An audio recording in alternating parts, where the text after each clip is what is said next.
Anggota Komisi 10 DPR RI Ahmad Dhani terbukti melanggar kode etik terkait ucapan rasisme dan penghinaan marga.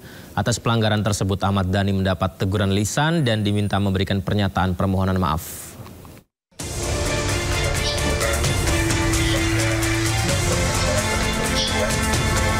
Sidang pelanggaran kode etik terhadap Ahmad Dhani digelar oleh Mahkamah Kehormatan Dewan DPR RI Rabu kemarin. Hasilnya, Ahmad Dhani terbukti melanggar kode etik mengenai pernyataan seksisnya saat rapat naturalisasi bersama Kemenpora dan penghinaan marga. Ya, saya sebagai anggota DPR RI dari fraksi Gerindra ingin mengucapkan permintaan maaf kepada semua pihak, khususnya yang melaporkan soal hal-hal yang sudah dilaporkan.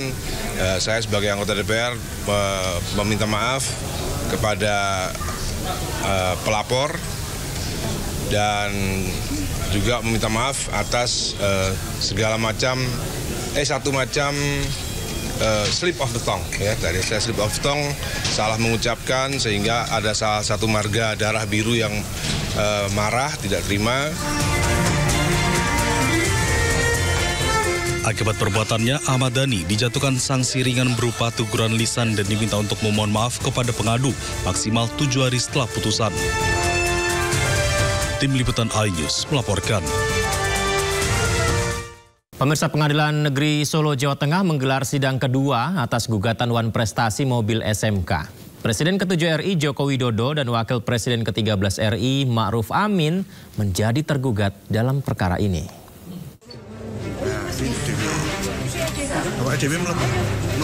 Yang lain dulu, biar masuk dulu. Pengadilan Negeri Solo kembali menggelar sidang atas gugatan Wan Prestasi mobil SMK Kamis pagi.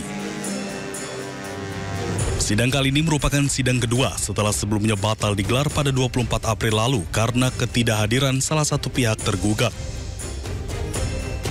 Gugatan Wan Prestasi mobil SMK dilayangkan oleh warga Solo sekaligus putra dari Koordinator Masyarakat Anti Korupsi Indonesia, Boyamin Saiman, Aufa Lukmana. Ada 3 pihak yang menjadi tergugat, diantaranya Presiden ke-7 RI Joko Widodo, Wakil Presiden ke-13 RI Ma'ruf Amin, serta produsen mobil SMK PT Solo Manufaktur Kreasi. Dalam persidangan kali ini, Ketua Majelis Hakim Putu Gede Haryadi memutuskan melanjutkan ke tahap sidang mediasi meski tanpa kehadiran pihak Ma'ruf Amin yang sudah 2 kali dipanggil. Agenda sidang yaitu Majelis Hakim pemeriksa perkara masih ingin untuk memastikan apakah para pihak sudah lengkap atau belum. Mengingat dalam persidangan untuk kali yang pertama pada hari Kamis 2 minggu yang lalu, tergugat 2 belum hadir dan juga tidak mewakilkan kuasa yang sah. Sementara itu, pihak penggugat akan menyiapkan poin-poin mediasi termasuk penawaran perdamaian dengan permintaan yang sama seperti petitum, yakni meminta PT Solo Manufaktur Kreasi menghadirkan mobil SMK. Terkait dengan kebijakan yang sudah diungkapkan sebelumnya terkait dengan janji atau ungkapan dari Pak Jokowi sebagai presiden waktu itu dan Pak Ma'ruf Amin sebagai wakil presiden waktu itu yang ingin menjanjikan bahwasanya SMK ini akan dijadikan sebagai produk nasional dan akan diproduksi secara massal. Dalam perkara ini, penggugat meminta produsen menghadirkan mobil SMK agar masyarakat bisa melihat langsung kondisi mobil yang sebelumnya dijanjikan akan menjadi produk nasional. Dari Solo, Jawa Tengah, Stepiantoro, iNews melaporkan. Ya, Joko Widodo tegas menyatakan bahwa Presiden Prabowo Subianto bukanlah boneka. Jokowi menilai Prabowo merupakan pemimpin negara yang memiliki visi dan kepemimpinan yang kuat.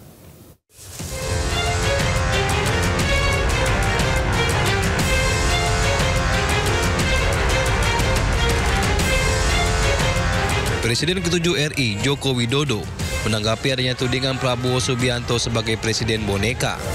Ditemui di kediamannya di Solo, Jawa Tengah, Jokowi dengan tegas menyatakan bahwa Presiden Prabowo bukan boneka dan memiliki kepemimpinan yang kuat. Prabowo juga dinilai memiliki program-program yang jelas dengan perencanaan dan implementasi yang baik. Tidak ada, tidak ada. Karena yang saya lihat kepemimpinan Pak Prabowo ini kepemimpinan yang kuat. Beliau memiliki visi yang kuat, memiliki leadership yang kuat. Program-programnya juga jelas. Step-step perencanaan diimplementasi juga baik. Ya, ada bahwa berkomunikasi beliau dengan mantan presiden, dan juga tidak hanya dengan saya, dengan Ibu Megawati, dengan Pak SBY kan juga berkomunikasi. Bantahan tudingan Presiden boneka juga dinyatakan langsung oleh Prabowo Subianto. Di depan jajaran Kabinet Merah Putih, Prabowo menekankan bahwa konsultasi dengan kepala negara terdahulu ia lakukan untuk meminta saran dan pendapat. Tidak hanya dengan Jokowi, Prabowo juga menegaskan sikap serupa dengan presiden terdahulu lainnya, mulai dari Presiden ke-6 RI Susilo Bambang Yudhoyono hingga Presiden ke-5 RI Megawati Soekarno Putri. Saya dibilang apa itu? Presiden boneka, saya dikendalikan oleh Pak Jokowi. Iya kan? Seolah Pak Jokowi tiap malam telepon saya. Saya katakan itu tidak benar. Bahwa kita konsultasi, ya itu seorang pemimpin yang bijak. Ya kan, konsultasi, minta pendapat, minta saran. Beliau 10 tahun berkuasa.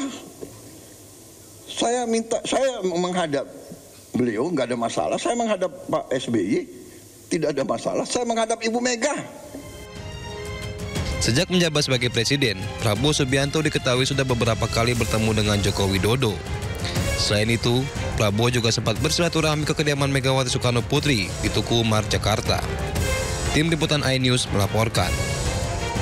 Penyelidikan kasus dugaan ijazah palsu Presiden RI ke-7 Joko Widodo sudah berjalan 90%. Barreskrim juga mengupayakan pembuktian keabsahan ijazah secara saintifik atau ilmiah.